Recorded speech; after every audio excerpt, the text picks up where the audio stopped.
नामुमकिन ही रहेगा और बड़ी आसानी से वो लोग हटा देंगे। और क्यों हटा देंगे? तो मेरे शेर को सुन लीजिए आप कि मिलकर बैठोगे तो और निखर जाओगे, मिलकर बैठोगे तो और निखर जाओगे, वरना तिनके की तरह बिखर जाओगे, वरना तिनके की तरह बिखर जाओगे। अजीज साथियों, ये किसी जात पात का, किसी धर्म का कोई मसला नहीं है। यह हिंदू, मुस्लिम, सिख, ईसाई आपस में हम कहे भाई भाई, और जब तक हम भाई भाई नहीं रहेंगे तब तक हम किसी मंजिल तक नहीं पहुंच सकते। मंजिल तक पहुंचने के लिए एकजुटता बहुत जरूरी है। नेता को ताकत देने के लिए हम सबका योगदान बहुत जरूरी है। तो मैं अपनी बात को शुरू करता हूं इस अंदाज में कि अगर खामोश रहता हूं तो गैरत मार डालेगी, अगर खामोश रहता हूं तो गैरत मार डालेगी, अगर सच बोल दूंगा तो हुकूमत मार डालेगी, अगर सच बोल दूंगा तो हुकूमत मार डालेगी। बहुत होशियार रहना है, बहुत होशियार रहना है सभी हिंदू मुसलमान को, बहुत होशियार रहना है सभी हिंदू मुसलमान को।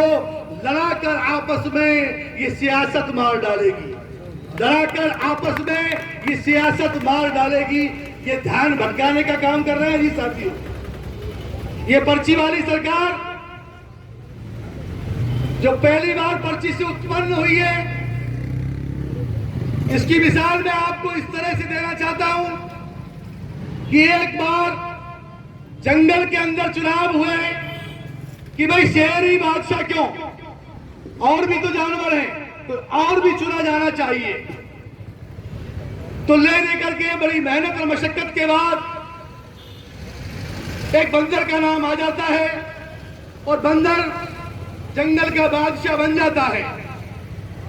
बादशाह बन जाने के बाद गौर से सुनना मेरी बात को जी साथियों, बंदर बन जाने के बाद एक बकरी फरियाद लेके जाती है जंगल के शेर बादशाह के पास कि बादशाह सलामत, शेर मेरे बच्चे को खा रहा है, बादशाह सलामत बचाइए, आप पूरे जंगल के बादशाह हैं, मेरे बच्चे को बचाइए, शेर उसको खा जाएगा।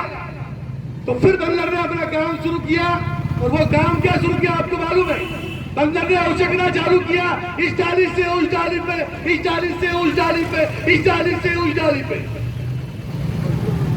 जब उसको काफी समय हो गया तो बकरी बोली कि महाराज बादशाह सलामत, बचाइए मेरे बच्चे को, वो खा जाएगा, आप तो यहां पर क्या कर रहे हैं? तो फिर बादशाह बोला कि मैं इतनी मेहनत तो कर रहा हूं, भाग दौड़ तो कर रहा हूं, मैं ये भाग दौड़ यूं ही थोड़ी कर रहा हूं, मैं तुम्हें बचाने की कोशिश कर रहा हूं, तेरे बच्चे को बचाने के लिए मैं भाग दौड़ कर रहा हूं।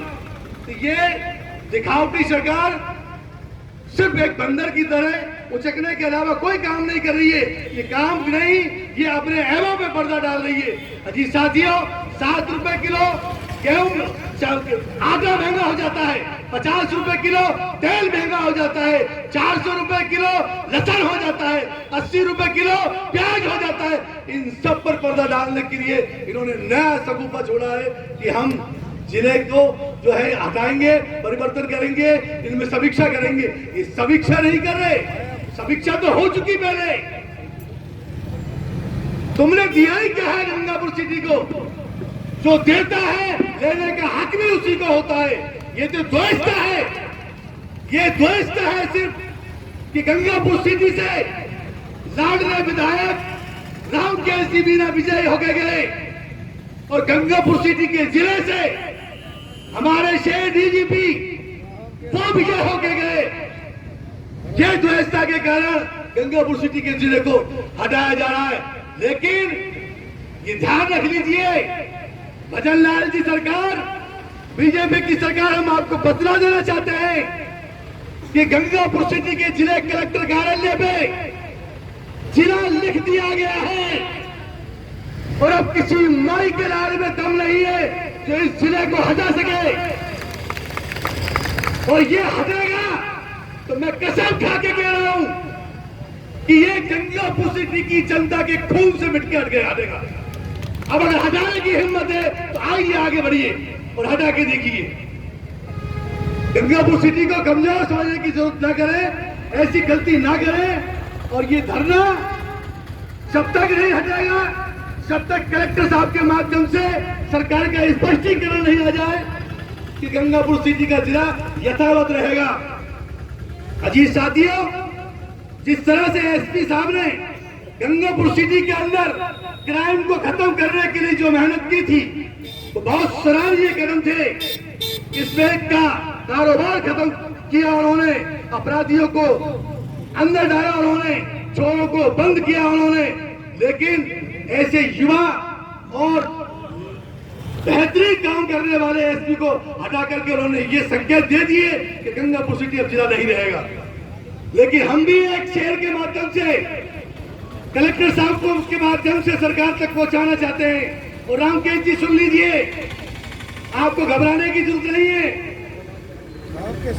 सर कटाने को तैयार है हम, आप गौर कीजिए, सर कटाने को तैयार है हम, जिला हटाना गवारा नहीं है। सर कटाने को तैयार है हम, अब जिला हटाना गवारा नहीं है। चल पड़े हैं कफन बांध कर अब कदम को हटाना नहीं है। चल पड़े हैं कफन बांध कर हम, अब कदम को हटाना नहीं है। बहुत बहुत शुक्रिया। मैं अपनी बात को खत्म। अगले वक्ता